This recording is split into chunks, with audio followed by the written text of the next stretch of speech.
today's video we're going to be covering a unboxing, initial impressions, and this product right here. It is a Dewalt 20 volt max. This is the XR brushless edition of the 7 1/4 inch blade circular saw. And I've had my eyes on this for quite some time now. I've been trying to find it on sale, been trying to keep an eye on it actually being in stock when it is available, and the hefty price tag on this one. So you're usually dropping for like the bare tool of roughly around upwards of $130. It is sought after, well worth the money, and I've watched numerous reviews myself on this, as well as I have talked to individuals in the field for construction that have used it, love it, swear by it. I contemplated for a little while between the flex version and the normal version. I, at the time, did not have any flex batteries for that particular saw to go into the flex bracket. I have since been able to purchase one flex battery that will work perfectly on all the 20 volt tools. And I will also reaffirm and let you know as well that the flex volt batteries do not have any issue with the 20 volt lineup. They will work just as fine. Any of the initial problems that may have been seen or overly publicized on YouTube are no longer valid. All of the new versions that any of those defects could have been had with no longer do have. Now, that being said, there is also another caveat to that. Any battery on the market is prone to have at least 1 to 2 default or defective batteries. So I can't speak saying that every single battery you will ever purchase will now and forever always work perfectly and amazingly. This is production line, we're all human. A lot of these things could have a fault or problem with it, but that all aside, we're here for this tool right now. So I have cut it open. I have looked the tool over, so it doesn't have the little cellophane bag on it. I will start and say that. I had a phenomenal Christmas, amazing Christmas. I'm not very needy or ask you things, but for whatever reason, I got a lot of really awesome things that are high price that I didn't necessarily, I wasn't asking for people to go out and buy that, but they did. So I've got a few different tool reviews that I've been kind of sitting on, and this is one of them. My parents actually got this for me, and I was super stoked. I opened it up, made sure nothing was damaged and that it worked, and they wanted to see that too, so if they had to return it for any reason. So that's why this is open. So it's an unboxing, but just like the last one, it is already cut, but I haven't really done anything with it. I haven't cut anything with it. So let's go through it real quick. So, opening the box, you have the little instructional booklet, and looking through it gives you basic information, use, safety, different lineups, shipping mode. Okay, so this one already shows right off the bat shipping the Dewalt Flex Volt battery and how it should have been in the packaging, because you can also purchase this with the Flex Volt battery, even though it's not the Flex Volt version, and you can purchase it with a 5 amp or 4 amp battery. Some of the different models that you can find on eBay, Amazon. You can also find those through Dewalt themselves. All the lineup. So that was just kind of a general covering of that. So if your model shipped with this, if your model shipped with that, all the uses of the item. So let's get to unboxing it real quick. So once you open up the top here, has a very convenient handle that lifts up for the cardboard. It's empty otherwise. So like I said, only thing I've removed out this is the cellophane. So you open it up, here is the tool. You would pull off a cellophane bag, and there it is. On the very bottom of the cardboard here is the blade, which you pop open the back and it slides out. Here's that little apparatus. So to mount the said blade, which is a 24 tooth, 184 millimeter, 7 1/4 inch blade, which is really nice, general purpose. It says framing on the top here in a couple different languages, but this is also just a 24 tooth carbide tip blade, so you can use this with just about everything. Some features to the item is that it has, first and foremost, a belt hoop. Coming from a construction background, I love that. The build quality on this is phenomenal. So this is plastic, but it's their high quality Dewalt plastic, same with up here, but this part is replaceable. So if you just so happen to break this steel lined steel hook from this high carbon plastic, like really tough stuff here, then you can just take out these 2 screws and replace it. And that is purchasable. I think that was $4 when I looked it up, if you want to replace that. You have a very nice strong front grip, and they actually have all these little cutouts in here. Not only does that save them a little bit on the injection molding, but also if you have sweaty hands, dirty hands, or this thing gets filthy, you still have grip for that, which is awesome. The handle is very similar to the rest of their brushless handle lineup. So you can see some very easy similarities between the two. It's very comfortable in the hand, and it basically looks like the rest of their tool lineup if you're to hold it at an angle. So looking this over, you have a billet aluminum base for it. It is all billet aluminum for what you would actually be putting against your cuts. Super smooth. They actually ground it in the direction of what you would be cutting, which does help a bit when you're going through making multiple cuts. That'll actually cause a little more drag if it were to be this direction rather than in line with your cut. So that's very nice. The cover for the blade is all aluminum. The interior of here is aluminum. The handle is metal. So this is actual, I think, steel hooked into here. So this is all metal too, which is just really nice, really high quality. Your stop on the bottom here is actually thick rubber. So the little stopper in here is dampened, so you don't have that loud cling noise every time you're done with a cut. There is a dust port on the back part right here that you can mount and purchase for $14. An attachment through Amazon or through Dewalt. I think through Dewalt it's like $19.78 or something odd like that. Through Amazon it's anywhere from as cheap as $12 if you purchase it from a third party, upwards to around $14.99 to purchase a little clamp that hooks on here and actually does a pretty good job of dust collecting, especially if it's not just ported to shoot a bunch of the sawdust out to the side. I'm rather enjoying the idea of, as I'm making my cut, if I didn't have dust collection, for the sawdust to go outwards rather than behind me, because a lot of the time when I'm making a cut, it's either going to be right in front of me or slightly off to the side. So a lot of the old porting for like the Makitas shot the sawdust right at you. So a lot of the times as you're making cuts, sometimes it splinters off large splinters, and then you're just kind of getting harpooned the whole cut and then pulling back, or you're constantly just having to like brush off or pull little splinters out of your jacket. A lot of not fun stuff, especially on the job site when I was working. And the other idea that primarily is why I bought this is that all I need to have is a battery.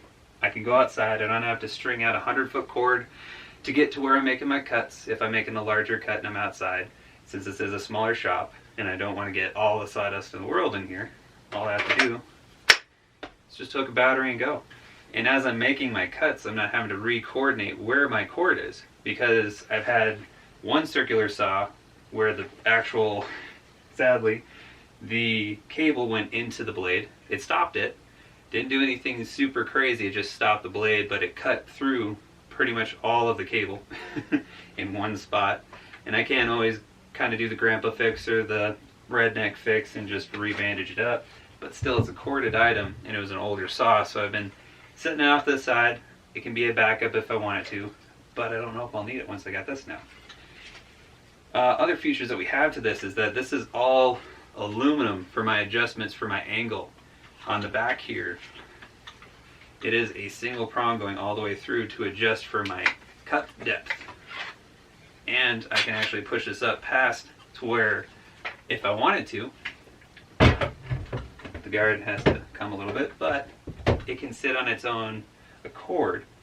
So I've seen a lot of different people for French cleat setups make it to where they just have it to where their circular saw sticks all the way out, and then it just sits at an angle against your wall, so you can mount something up here like this. But the other benefit is I have a hook now. So I can go through and literally just put an extension, pop this down into a more usable length here. I can pop out just an extended hook and hook this on the wall. No real concerns there. It's a little bit more stout. Not only is it a stronger motor that can take the flexible battery lineup, not that any 20 volt couldn't, but it could actually use the power to an extent for the maximized capability of the 24 volt tool or 20 volt tool lineup. And being brushless, it uses a less consumption of that, but it can still put out the power it needs to. But I have that flexibility. And I'm a bit excited if you can't tell. Here's the other benefit. In the handle is the tool to put on and take off the actual blade, which is super nice. And it comes with two sides. One is curved, so you can actually hook from the outside and make the adjustment. One is straight, so you can go from the bottom. Righty-tighty, lefty-loosey. Same as all the rest. Let's put this blade on this bad boy real quick. Oh yes, the blade orientation, they actually have a mark here on the side of the tool for it. So that way, if it's dirty, or you're tired and not paying attention, and you grab the blade the wrong way and you're looking at it. For blade orientation on your cuts, on the very front of this, right here, is an indentation of an arrow pointing for its rotation. Now it's pretty standard for most cuts, you're going to be pushing into it, so it's going to be making an upward cut towards you as you're making your cut. That's pretty much almost across the board. You want to have something grabbing and pinching the material and pushing it towards the actual whole assembly that's making the cut, or the flat part here. So it's kind of making it pinch as it's cutting through it. If we were to be pushing away, it would lift this up and it would cause more of a potential for it to rock forward, and then if your guard was up a little bit, there's a lot more danger to it. So that's why they designed it that way. It's so that it's constantly pushing the two together. Same thing with the chop saw. Chop saw is constantly coming towards you and away from you, so it's pulling your material against the fence. So that way it's as safe as possible for that rotation. So a couple of reasons why they do rotation that way, if you didn't know. Slide that little guy in. Have this nice metal. A couple of circular saws I've seen have plastic. I'm looking at you, Hitachi. A couple of your models had plastic and I wasn't a huge fan. Anyway, so this is all metal. Hooks on there. If you haven't operated one of these before, it's pretty well across the board in most circular saws nowadays.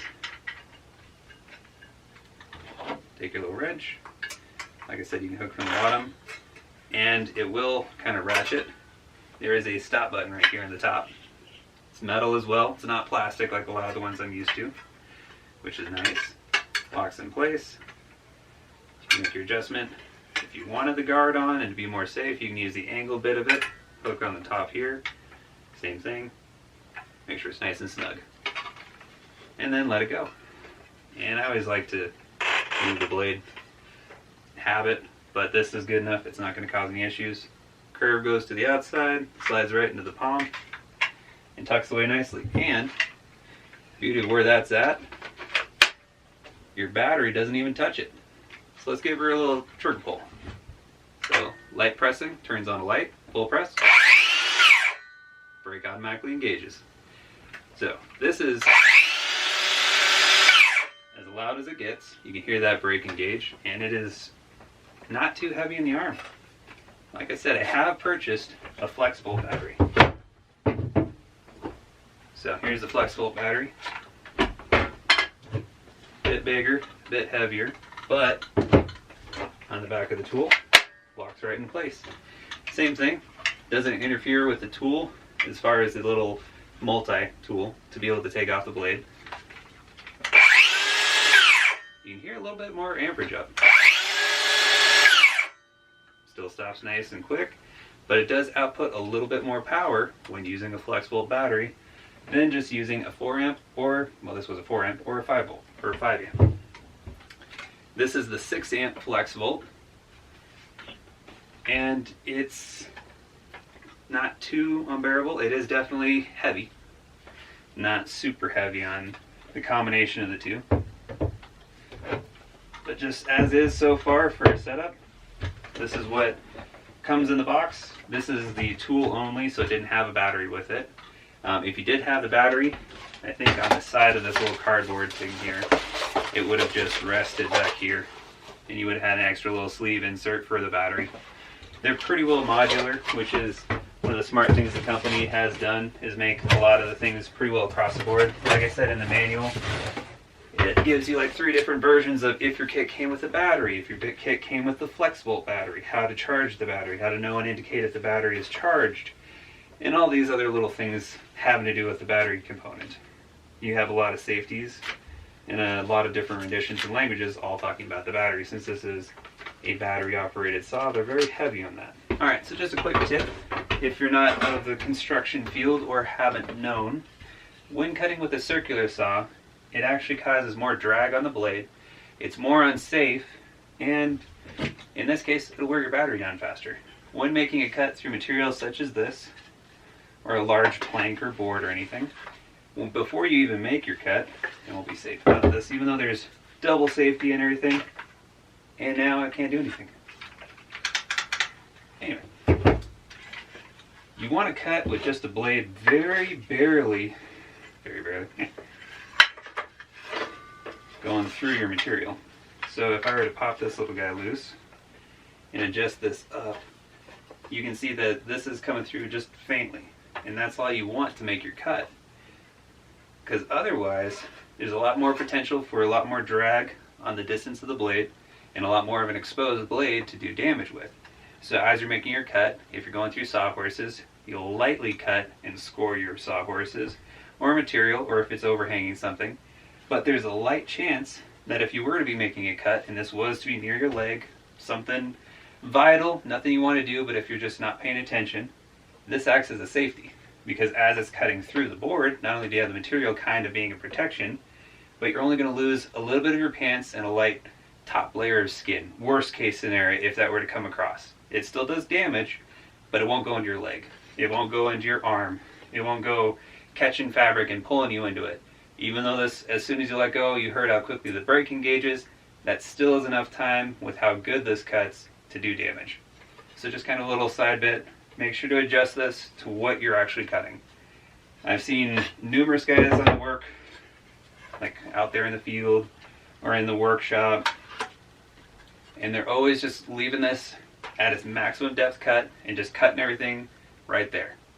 That, it works, it'll make your cut, but to give you perspective, you got that much blade, that's the thickness of my wrist, and it still sticks above it a little bit.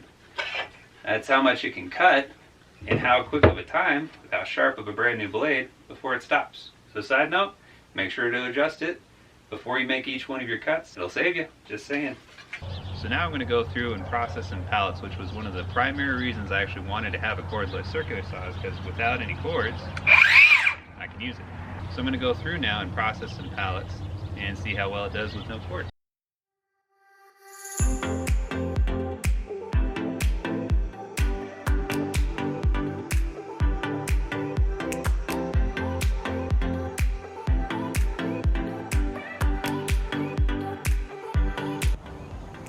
I think the proof is in the pile of pallets. Did a good job. Starting to lose a little bit of paint now off of the good old blade there.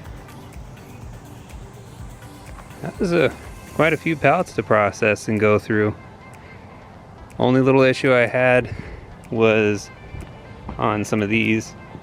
So when the cut was made on this board and the other side is loose, it gave this enough ability to flex. So as the cut was being made, the pickup end of the blade was grabbing here and throwing this into it and pinching the blade. And if there was enough force on it, like on that one that had the 4 across on it, it would actually cause that to kind of fail safe and turn off. So that's the only oddity so far that I've seen.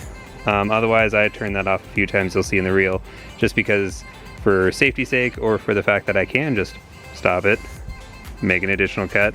I don't have to hold the trigger the entire way to allow the RPMs to kick up high enough to make the next cut, as I had with some of my older Craftsmen. They're good, nothing wrong with them, but this one did a lot better. Alright, so to bring it to a bit of a conclusion here, I love the circular saw. It does everything I need it to, primarily for ripping down pallets, and I'll be going through and ripping down long sheet goods, essentially. So 4x8 sheets of up to like 3/4 inch is probably about as thick as I would usually go for a consistent basis, but I can go up to 1/2 inch or however deep I need to with this one, which I believe on that one, as I say that,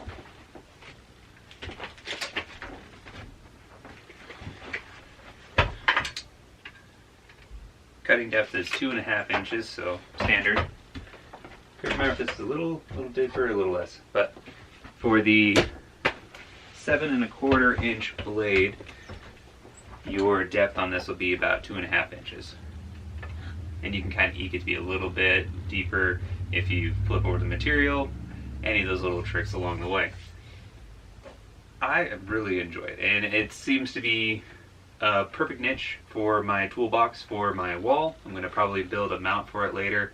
I might go with the tool storage. Most of my tool storage is above. Try to keep my floor space as much open as possible, and now that I have the addition of my pegboard wall, I'm trying to hang every tool that I can that is readily available and most used for me.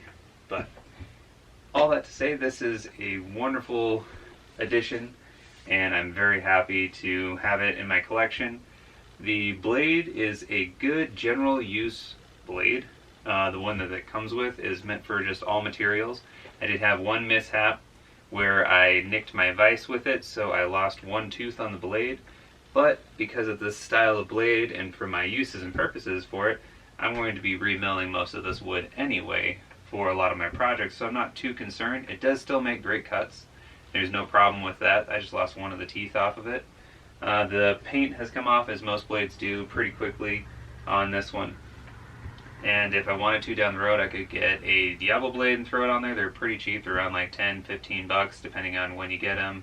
If you buy them in a single pack or a dual pack through Home Depot, you can get them online too. That might be one of the things I'll throw down, so that way I can make precise cuts, and also I'll be able to mill wood. Otherwise, this blade, I can usually just keep her off to the side.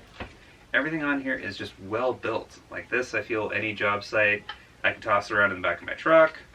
I could use this in my house and not be concerned with it being out and about. The guard is nice and metal, so I will have less fear of this getting dropped or hit and knocked around in my house. But also it's a nice good guard to where if my kids were around, I don't have any kids, but if I did have kids, or my brother's kids were over and I had this out and about and I just kept the battery removed, I don't feel they would hurt themselves just knocking into this, running around, being kids. You have your ability to tilt very nicely in the front here. Everything is not a sticker or a groove. This is actually raised on here to where you can have a 45 degree or a flush cut or any degree therein, which is awesome. The same kind of capabilities on the back. This one, they don't have any kind of gauge on here, or actually no, and they have a gauge right here. Forgot about that. So on the back here you can see they show how many inches you're at, and when you're at absolute 0, that is where you would get your 2.5 inch. Otherwise, if you were to pull it up, they have a line marker here to show 2 inch, and it goes all the way up to the actual 0. So that way, if the guard is up, the blade cannot touch you if you're on that 0 position. And it is great for storage if you're to do it that way, or if you're making appropriate cuts.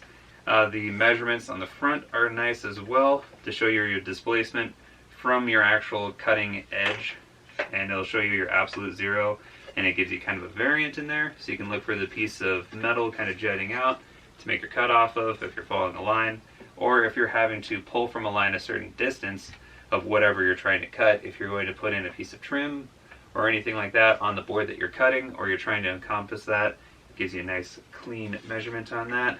The flat billet aluminum worked great for all the cuts that I have. I feel like I can knock this around. It might get some dings and scratches, but worst case scenario, I'll get a piece of sandpaper, sand it smooth if it seems kind of rough after a while of using it, or it gets knocked around too much in the back of a truck, or anywhere in my house or my garage or anything like that. I feel like this could be easily just kind of touched up with some sandpaper. You can hit it with wax so it moves a little bit more smooth on a board. If you were cutting through some kind of laminate and it left a kind of film on this, I'd have no problem just using some 409 or some kind of degreaser to get that film off of this so this slides smooth again, and then hit it with some just beeswax or any kind of wax that you can, and then it'll just move a lot smoother on any surface that you're cutting. A little trick there for you. And yeah, it's stout. There is plastic components, but with anything nowadays you can't really get away from that, but I actually enjoy that. It gives you that ability to have something strong but also light. I feel like this could take quite a few knocks without any of that plastic becoming too much of an issue or concern. The brushless motor sounds amazing, and it makes its cut nice and smooth, and it drops. I did have one or two cuts where it bound the blade for a second, so there is a safety feature in the unit that when you get too much force or tension on the motor, it'll stop it, so that way it doesn't fry or damage anything in it, which I prefer that than hearing that brrrr noise that a lot of us have heard when we're cutting through way too thick a stock of something like a hardwood, or if we are using something like this for aluminum and having a blade that can do an aluminum cut, and it's just a thick billet of aluminum, and you're making that cut, and you hear that noise, you would back off from the motor, because after a while you will heat these up and burn out the motor in them. This is a brushless motor, but you can still burn it out.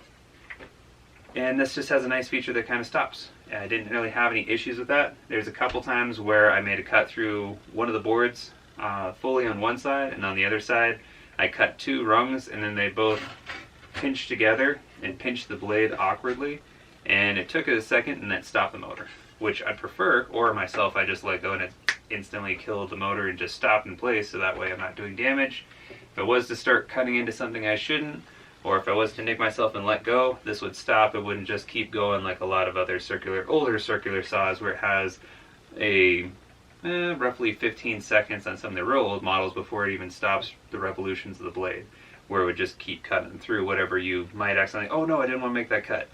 This, it was about on average 5 seconds at most, otherwise as soon as sometimes 2 seconds, it would actually 1, 2, and be completely stopped. But up to around 5 seconds in the long haul, but that's awesome. If I let go of the trigger and in under 5 seconds I'm not pulled away from whatever I'm accidentally cutting or doing, then that's on me. But this was able to stop the motor and have no issues or problems whatsoever. I'm in love with it. And it will be great to have. So all of that to say, hopefully you enjoyed the video, some little snippets and little things here and there. This is a great tool, and the price is a little steep, but there's a reason behind that. Not only are you getting good, solid, kind of magnesium metal, I think is if I remember right. It's none of that real cheap like zinc stuff that's easy to break. This actually has some durability behind it, but it's cast, so that way it's a little bit lighter. It's not a thick, solid billet of steel like the old school, like Black & Deckers of the day or Deltas of the day, where you're just dying after using it. This is able to have portability. It's able to maintain being light. You can still have the durability of it for dropping, because it is thicker plastic than some of their drills and other tools. It's built heavy duty. This is the not flex volt version, but you can use the flex volt batteries with it, and you can use the 20 volt batteries with it, which is what I preferred. I glanced at the flex volt version, and I thought about not only asking for that, which was an odd thing to ask for, but I was asked to kind of shoot for a higher ticket item. But that one I looked at, but even if I did go with that, I don't have more than one battery for it, so it'd be kind of a waste in that regard. I didn't have the flex volt battery at the time, and even for my own purchases, this one does everything it needs to. It has all the power it needs to. I think the flex volt version, which is just the next step up from this one, has a little bit more power output.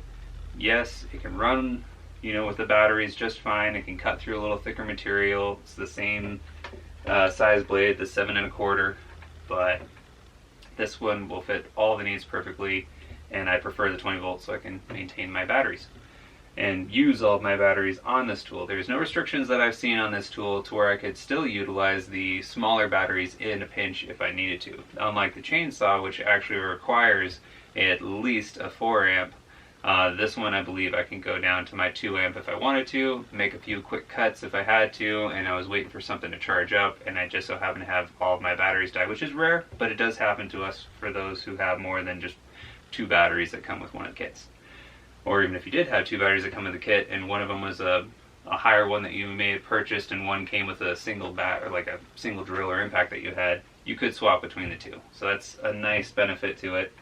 And the kill switch essentially that's in there, so if it gets too much torsion on the motor, I look at it as a benefit. I could see a few people getting a little agitated with it, thinking that certain things are bogging down or it cuts out too quick. But then again, if you're working it hard enough to get that safety precaution to kick in, yes, you may want to upgrade to the flex volt version, which would have the power through to have a bit more tension it could take before that would kick in.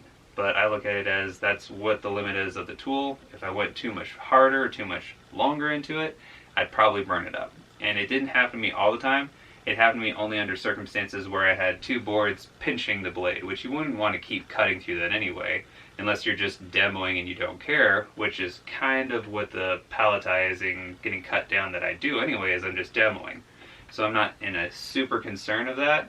But if you were to be doing general construction, or if you were a house or like homeowner or enthusiast, and you're going through making cuts and you want to be precise with what you're doing, if it started binding the blade, you're going to stop it anyway. You're not going to just keep blindly cutting through it. You're going to want a nice straight cut. So in those circumstances where if you're cutting two pieces of material, or you're cutting a piece of material into two, and it starts to drop, and you're starting to just cut through what you might be wanting to save, you would want to stop anyway.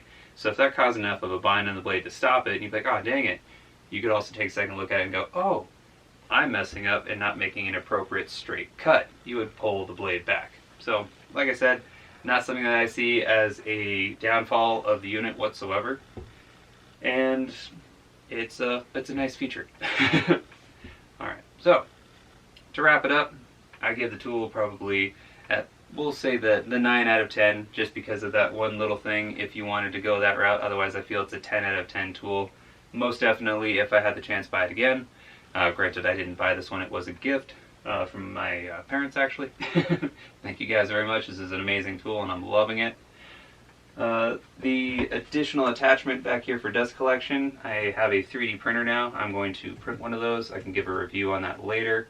I was thinking about buying them. They are $15, so it's not a huge expense if need be, and you can just hook up to any normal vacuum. There's a couple versions, if I remember right. One that can hook up to a mid-size kind of shop vac, or just a normal vacuum that's a bit smaller. And those, I can't remember the dimensions right off the top of my head, but they're pretty generic for one of them. I think it's like a 1.5 inches or something like that, and then the other one is like 2 inches. So all of that to say, and round it off with a nice little bow there, it is a wonderful tool. Hopefully it is something that will fit your needs, and hopefully this review was something that you found useful and helpful, and it just gave you kind of some general uses and purposes that I have for it, that I was able to facilitate it and enjoy it, and I will continue to enjoy it for quite some time. I don't see this being a tool that is a 2-year tool or a 5-year tool and then you got to upgrade and you got to replace by any means.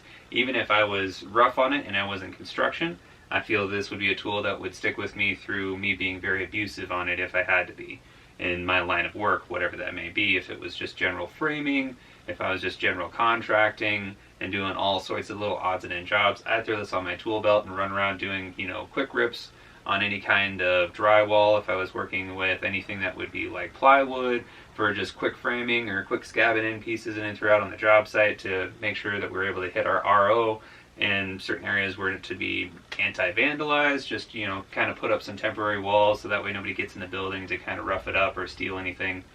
I feel that I could run around on a job site with a battery on and just go to town making my cuts, not having to worry about looking for a turtle, which is a power component that's put out there by the Sparkies, so that way you can all tie into it and the building has power, usually run off of a generator, or it's run off of the general power grid as well. All that to say, this is definitely something that I would keep with me, and I would feel it's going to last me for quite some time. And I'll do a review on it again here in a year. If by in a year I haven't got something else or changed anything around, I don't believe I will. This thing will be with me, and I trust that, and I'll give a year review when it comes around to it. So thank you all very much for watching to the end of the video. If you liked it, make sure and hit that like button. If you can, hit the subscribe button. Every subscription counts, and it is helping greatly. We're getting closer and closer in the channel to 1,000 subscribers, which means I can get some actual monetization. So if I can do that, and if you guys want to stick around and watch that, that'd be most appreciated. Hopefully you're enjoying the videos and content I'm pumping out here on the channel. And if you do like that, and you do want to keep getting notifications every time a video gets uploaded, make sure you hit the bell. That helps out too as well. All these help YouTube's algorithm to continue to put my content out there to where everyone's able to see it or get suggested it. And if they enjoy the content, they can like it, subscribe. Be sure and comment as well. That's also helping quite a bit. And it helps me to feel that there's feedback and that you guys are actually watching it and enjoying it. And if there's any issues with any of the videos or content, I can also kind of help sculpt which direction I'm going with it.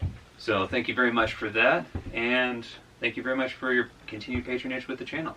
So hopefully you guys have yourself a good evening or a good day. Thank you very much for watching. Have yourself a good one.